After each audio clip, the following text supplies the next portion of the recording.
Moi, je m'appelle Fabien Duté, je suis pharmacien, j'ai 37 ans. Je suis installé à Mayenne depuis maintenant 6 ans. Après, je ne sais pas après pour la profession. Moi, j'ai fait ma faculté à Rouen. Ouais. Voilà, donc je suis diplômé depuis 2003. J'ai bossé avant dans l'industrie pharmaceutique pendant plus de 8 ans et demi. Plus de 8 ans, pas de quasiment 9 à différents postes. J'ai commencé en production, import-export Afrique dom. Après, je suis parti dans la partie commerciale. Voilà, notamment, je m'occupais, mon dernier job, des appels d'offres hospitaliers. Et après, je me suis installé ici en juin 2010. D'accord. Est-ce Voilà. que vous pouvez nous expliquer un petit peu en quoi consiste votre métier de pharmacien? Bah, le métier de pharmacien, je vais commencer d'abord par tout ce qui ne se voit pas. C'est la partie logistique. C'est-à-dire on est livré 2 fois par jour. On arrive à voir n'importe quel médicament en moins de 24 heures. Donc ça, c'est ce qu'on a pour appeler en anglais le just in time. Donc pour ça, bah, en fait, on fait des commandes 2 fois par jour par échange de données informatiques. Un prestataire qui est en l'occurrence basé près de Rennes. Voilà, qui s'appelle la Star Bretagne Atlantique. Donc ça c'est le travail quotidien, c'est de passer des commandes, les réceptionner pour pouvoir après délivrer les médicaments au bon moment à la bonne personne. Voilà, donc il y a tout ça, ça c'est le travail que tout le monde connaît. Et après, le côté aussi administratif, c'est le traitement avec la sécurité sociale, c'est-à-dire toute la côté gestion, parce qu'il y a beaucoup de retraitements à faire. La simple carte vitale ne fonctionne pas forcément. Voilà.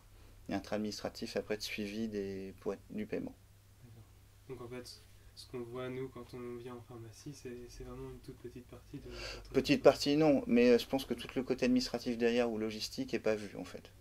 Voilà. Après, le comptoir, je peux expliquer le conseil par rapport à l'ordonnance, mais je pense que tout le monde est à une fois dans sa pharmacie, donc c'est à peu près comment ça se passe normalement. On discute normalement, on s'intéresse aux gens.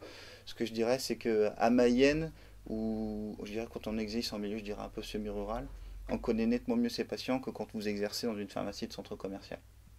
Voilà, je D'accord. pense qu'on a un métier beaucoup plus humain. Et aujourd'hui, avec la pénurie de médecins qu'on a en Mayenne, de plus en plus souvent, on vient nous voir directement sans passer par le médecin D'accord. comme c'était par rapport auparavant, par rapport à cet accès-là, parce qu'ils ont accès directement à nous, et après on arrive à résoudre un certain nombre de problématiques par rapport à ça. Donc les gens qui viennent ici, vous avez dit que vous les appelez plutôt des patients, hein, Ouais, ils sont pas du tout considérés comme des clients. vous dire que non, non, ça serait faux. Il y a, disons que moi j'ai tendance, après c'est ma façon de voir les choses, c'est dès qu'il y a une ordonnance, je parle de patient, quand il n'y a pas d'ordonnance, je vais plutôt parler de client. Voilà. À ma pharmacie, mais c'est une tendance, je dirais, moyenne générale, 75% de l'activité c'est de l'ordonnance, 25% je dirais c'est du sans ordonnance. Voilà, pour vous donner un rapport de proportion. Donc 3 quarts, un quart. On va dire, on pourrait raisonner en 3 quarts de patients et un quart de clients. Et quand les gens viennent sans ordonnance, Oui. est-ce que vous n'avez pas l'impression un petit peu de prendre la place d'un médecin parfois? Est-ce qu'on prend le médecin? Je dirais qu'on fait de la bobologie. Donc, est-ce qu'on prend la place du médecin? Dans certains cas, oui.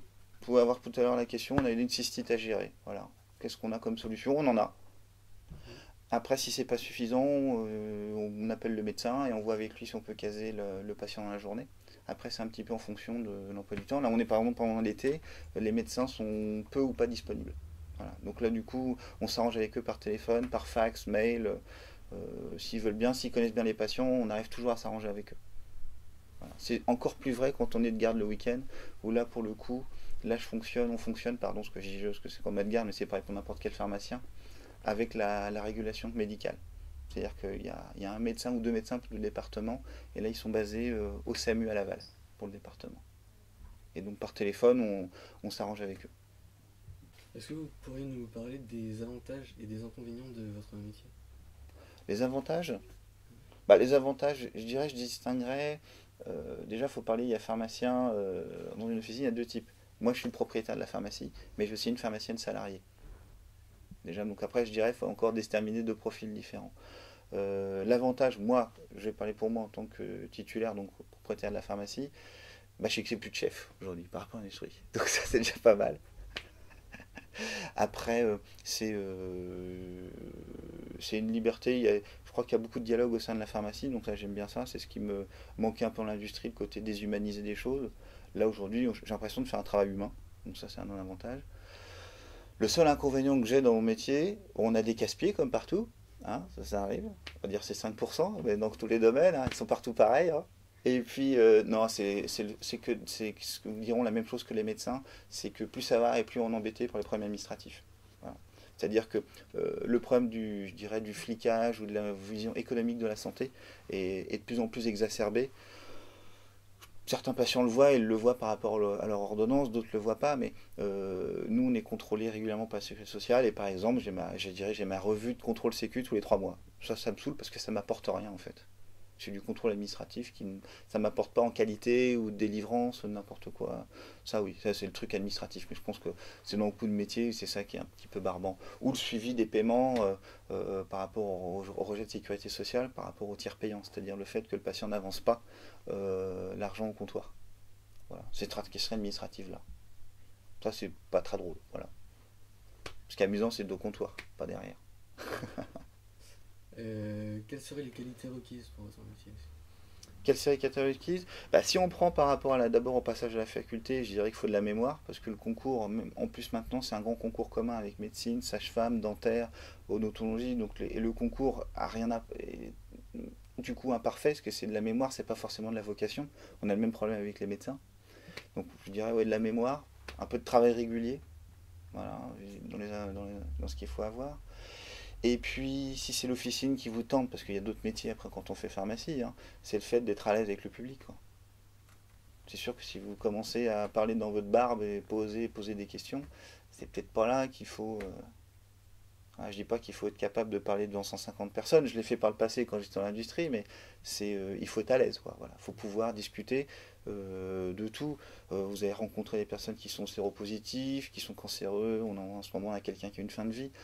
Il faut savoir être humain à l'écoute et puis voilà, quoi. Il faut essayer d'essayer de voir ce qu'on peut faire pour améliorer. Il y a des trucs qu'on peut améliorer. Après, il y a des choses qu'on ne peut pas améliorer, mais il faut aller gratter des fois l'information. Il faut être à l'aise, voilà. Je dirais qu'il faut être dans l'empathie. Voilà, c'est le terme à la mode. Ce qui est vrai dans toutes les professions de santé, c'est encore plus vrai chez les infirmières, ce que je pense. Donc voilà, donc de l'empathie, un peu de travail, je dirais un peu de rigueur, parce qu'on a beaucoup d'administratifs et il faut pas qu'il y ait des papiers partout.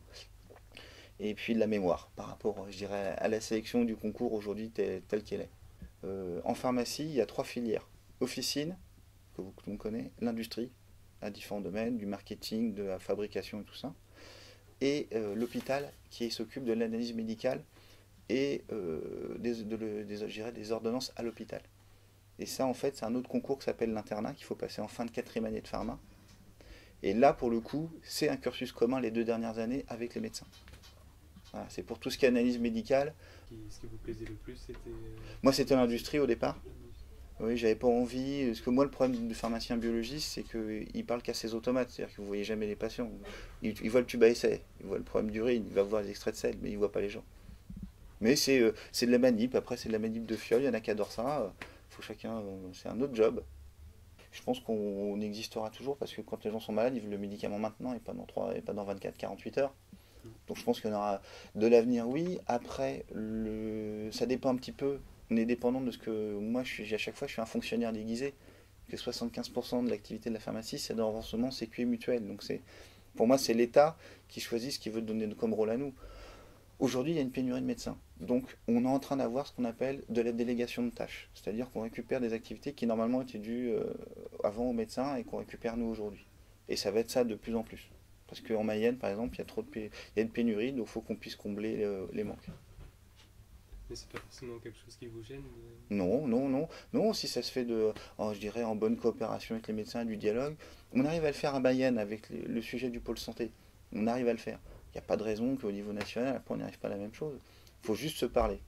Revenir juste sur les motivations à la base, pourquoi pharmacie? Alors, quand vous étiez jeune, vraiment revenir alors, au pour te dire le pédigré, moi je suis fils de médecin des deux côtés. Ma mère était généraliste, mon père était chirurgien. Donc j'ai toujours été dans le domaine médical depuis que je suis tout petit. J'ai des cousins pharmaciens et moi au départ, ce qui m'intéressait c'était la police scientifique. Et quand j'en ai discuté avec mon père et cousin pharmacien, mon père m'avait dit si je faisais médecine, je ferais que du cadavre, ce qui m'intéressait pas plus que ça de faire que du cadavre. Et si je faisais par pharmacie, je ferais les tubes à essai, c'est-à-dire comme de l'analyse médicale, parce que c'est ça. Et ça, je trouvais ça plus sympa. Voilà, c'est ça qui m'intéressait, c'était le côté chimie. Donc au départ, j'ai commencé pharma pour faire ça, en me disant que je vais faire police scientifique. Et puis, quand on découvre le cursus, d'autres choses, d'autres voies, Finalement, je me suis orienté vers d'abord la recherche. J'ai commencé à faire ma thèse d'exercice. C'est pas une thèse de recherche, je fais ma thèse d'exercice, mais je l'ai fait en laboratoire de recherche en chimie organique. Mais j'ai vu que je manquais de patience. Donc je suis revenu à des choses plus pratiques et là j'ai démarré en fait en production pharmaceutique. Voilà, qui était plus terre à terre. Voilà, mais la recherche, il faut avoir de la patience, des convictions, et ça, j'avais pas assez de temps, je n'avais pas cette vertu-là. Voilà. Et donc, du coup, j'ai commencé l'industrie, et puis après, le fait de marier des enfants, le fait d'avoir un grand secteur dans l'industrie, fait que, je dirais, l'officine, au départ, c'était un choix de raison, et aujourd'hui, c'est un choix parce que je suis content d'être là. J'aurais pu avoir l'opportunité de partir de Mayenne l'année dernière ou les années d'avant, et moi, je suis bien en Mayenne, donc j'y reste. Ça fait bientôt 10 ans que je suis en Mayenne et je suis content du mode d'exercice qu'on peut avoir ici. Voilà. Mais au départ, c'était la police scientifique. Ceux qui font formation générale, je dirais que c'est assez rare, ceux qui ont autre chose comme vision que l'officine. Parce que tout le monde connaît que ça. Mais en fait, notre diplôme, il forme, je vous dis, à l'analyse médicale, à l'industrie pharmaceutique, dans tous les domaines, c'est-à-dire la recherche, le marketing, la logistique pharmaceutique, tout ça, c'est domaine très réservé. Et donc au départ, c'est l'officine. Moi, étant dans le domaine, étant fils de médecin, je connaissais déjà un peu tous ces cursus-là. Mais voilà.